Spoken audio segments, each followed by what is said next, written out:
Assalamualaikum warahmatullahi wabarakatuh. Perkenalkan, saya Eriza Putri, NIM 2021-143, kelas 1M, Prodi PGSD.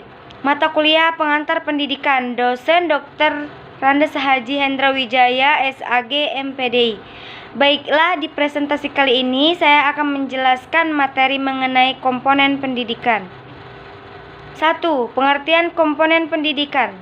Komponen pendidikan berarti bagian-bagian dari sistem proses pendidikan yang menentukan dan tidaknya atau ada tidaknya proses pendidikan. Bahkan dapat diikatkan bahwa untuk berlangsungnya proses kerja pendidikan diperlukan keberadaan komponen-komponen tersebut. 2. Macam-macam komponen pendidikan. Pengertian komponen pendidikan. Komponen adalah bagian dari suatu sistem yang memiliki peran dalam keseluruhan berlangsung suatu proses untuk mencapai tujuan sistem. Komponen pendidikan berarti bagian-bagian dari sistem proses pendidikan yang menentukan berhasil dan tidaknya atau ada dan tidaknya proses pendidikan. A. Input masukan atau raw input. Komponen masukan atau raw input adalah kualitas siswa yang akan mengikuti proses pendidikan. Kualitas tersebut dapat berupa potensi kecerdasan, bakat, minat belajar, kepribadian siswa, dan sebagainya. Apabila kualitas masukan itu rendah atau tidak mendukung terwujudnya prestasi belajar yang tinggi, tentunya tidak dapat diharapkan menjadi lulusan yang bermutu tinggi, meskipun aspek-aspek lainnya mendukung, seperti proses pembelajaran yang baik serta alat pendidikan yang bagus. B. Input alat atau instrumental input.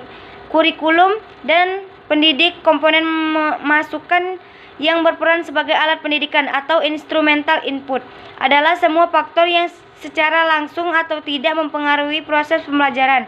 Misalnya mempengaruhi proses kurikulum, media pengajaran, alat evaluasi hasil belajar, fasilitas atau sarana dan prasarana, guru dan sejenisnya.